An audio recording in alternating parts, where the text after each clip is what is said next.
Assalamualaikum warahmatullahi wabarakatuh. Yang saya hormati Dr. Muhammad Irfan SHI MSy selaku dosen pengampu mata kuliah Ulumul Hadis. Sebelumnya, izin memperkenalkan diri. Nama saya Muhammad Hafiz dengan NPM 2421020177 dari kelompok 1. Di sini saya akan menyampaikan materi makalah dari kelompok 8 dengan judul Pembagian Hadis Berdasarkan Kuantitas Perawi. Materi ini sangat fundamental karena menyangkut keaslian, kekuatan, dan keabsahan hadis sebagai sumber hukum dalam Islam. Makanya dari itu saya mengangkat materi ini untuk menjadikan video presentasi saya dalam tugas UTS Ulumul Hadis. Sebelum itu, apa sih hadis itu? Nah, teman-teman, seperti yang kita tahu, hadis merupakan sumber hukum kedua dalam Islam setelah Al-Quran. Hadis berisi segala sesuatu yang disandarkan kepada Nabi Muhammad SAW berupa ucapan, perbuatan, ketetapan, maupun persetujuan beliau. Karena hadis ditransmisikan melalui periwayatan dari generasi ke generasi, maka para ulama mengkaji sanad atau jalur periwayatan hadis dengan sangat teliti. Karena itu, mempelajari hadis sangat penting, terutama dari sisi bagaimana hadis itu diriwayatkan dan dapat diterima. Salah satu cara klasifikasi hadis adalah berdasarkan kuantitas atau jumlah perawi dalam setiap tingkatan sanad. Nah, selain dari itu juga ada dasar pembagian hadis. Nah, hadis juga dapat dibagi dari berbagai aspek, salah satunya dari segi jumlah perawi. Pembagian ini sangat penting karena menentukan tingkat kepercayaan terhadap hadis tersebut. Secara umum, hadis berdasarkan kuantitas perawi itu dapat dibagi menjadi dua. Yang pertama ada hadis mutawatir dan hadis ahad. Nah, untuk yang pertama saya akan membahas hadis mutawatir, untuk kedua saya akan membahas hadis ahad dan macam-macam pembagian hadis-hadis tersebut. Nah, untuk yang pertama hadis mutawatir. Hadis mutawatir adalah hadis yang diriwayatkan oleh sejumlah besar perawi pada setiap tingkatan sanad, sehingga menurut akal sehat mustahil mereka bersepakat untuk berdusta.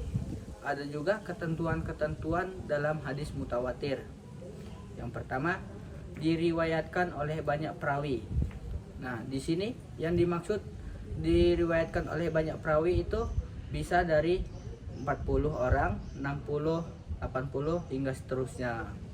Untuk kedua, perawi dalam setiap tingkatan sanad harus konsisten. Jika tidak konsisten, mereka bisa saja untuk berdusta. Nah, selanjutnya disandarkan berdasarkan panca indera. Yang dimaksudkan di sini itu melihat langsung atau mendengar langsung dari Nabi Muhammad SAW. Selanjutnya, hadis tersebut memberikan keyakinan mutlak atau ilmu yakin. Jadi hadis mutawatir itu bersifat yakin karena diriwayatkan oleh banyak perawi dalam tiap tingkatan sanad yang bersepakat untuk tidak berdusta. Contohnya, hadis tentang siapa yang berdusta atas nama Nabi yang bunyinya, barang siapa berdusta atas namaku dengan sengaja, maka hendaklah ia menempati tempat duduknya di neraka. Hadis tersebut merupakan hadis riwayat Bukhari dan Muslim.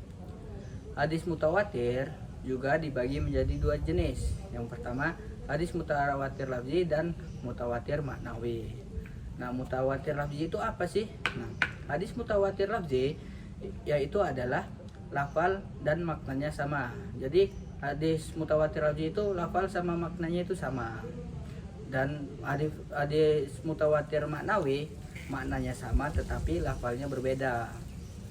Jadi, dari penjelasan hadis mutawatir dapat disimpulkan bahwa hadis mutawatir sangat kuat kedudukannya dan langsung bisa dijadikan dalil hukum atau keyakinan. Lalu untuk hadis selanjutnya yaitu hadis ahad dan pembagian hadis ahad. Hadis ahad itu apa sih? Hadis ahad adalah hadis yang diriwayatkan oleh perawi dalam jumlah yang tidak mencapai level mutawatir. Bisa diriwayatkan oleh 1 orang, 2 orang, atau lebih perawi, tetapi tidak mencapai jumlah seperti hadis mutawatir atau tidak memenuhi syarat-syarat hadis mutawatir. Hadis ini bersifat memberikan dugaan kuat, yaitu zanni, atau dalam kata lain zanni, bukan keyakinan mutlak seperti hadis mutawatir, karena hadis ahad diriwayatkan oleh 1 atau 2 atau 3 orang. Hadis ahad terbagi menjadi 3 jenis berdasarkan jumlah perawi di setiap tingkat sanad. Yang pertama ada hadis masyhur, terus hadis aziz, dan hadis mashhur. Untuk yang pertama hadis masyhur. Apa sih hadis masyhur itu? Nah, hadis masyhur itu awalnya hanya sedikit perawi lalu menjadi populer. Seperti contohnya ada 1 orang perawi lalu menjadi 2 orang perawi atau 3 atau selebihnya. Hadis masyhur diriwayatkan oleh 3 orang atau lebih dalam setiap tingkatan sanad, yang setelah awalnya itu hanya 1 atau 2 seperti yang dikatakan barusan. Contoh hadis masyhur itu seperti apa? Jadi contoh hadis masyhur itu, siapa yang menipu, seperti ini bunyinya. Siapa yang menipu kami, maka ia bukan dari golongan kami. Hadis tersebut merupakan hadis riwayat Muslim. Untuk yang kedua ada hadis aziz. Hadis aziz itu diriwayatkan minimal oleh 2 perawi dalam 1 tingkat sanad. Jadi ada 2 perawi yang meriwayatkan hadis aziz. Contoh hadis aziz ada dalam hadis Bukhari dan Muslim yang bunyinya hadis tentang kesempurnaan iman. Jadi tidak beriman seseorang dari kalian sampai dia mencintai saudaranya sebagaimana dia mencintai dirinya sendiri. Hadis riwayat Bukhari dan Muslim. Nah, selanjutnya ada hadis gharib. Hadis gharib itu diriwayatkan oleh 1 perawi saja pada salah 1 tingkat sanad. Contohnya hadis ini adalah tentang niat. Yang seperti yang kita tahu, dalam hadis ini ada yang berbunyi inamal a'malu binniyat, yang artinya sesungguhnya amal itu tergantung pada niat. Hadis riwayat Bukhari. Nah, jadi walaupun hadis ahad hanya memberikan dugaan, tetap dapat dijadikan hujah atau dalil hukum jika memenuhi syarat berikut. Yang pertama, sanadnya bersambung. Jadi sanadnya harus bersambung. Dan yang kedua, diriwayatkan oleh perawi yang adil dan dapat atau kuat hafalannya. Yang ketiga, tidak bertentangan dengan dalil yang lebih kuat. Selanjutnya ada juga sejarah pembukuan hadis. Awalnya hadis itu tidak dibukukan secara resmi. Kenapa? Agar tidak tercampur dengan Al-Quran. Namun setelah wafatnya Nabi dan menyebarnya Islam, mulai ada kekhawatiran akan hilangnya hadis. Jadi pada masa Khalifah Umar bin Abdul Aziz, beliau memerintahkan kodifikasi hadis. Lalu muncullah para imam ahli hadis seperti Imam Bukhari yang dia memunculkan kitab Sahih Bukhari, ada Imam Muslim dengan kitab Sahih Muslimnya, Imam Abu Daud, At-Tirmizi, An-Nasa'i, dan Ibnu Majah.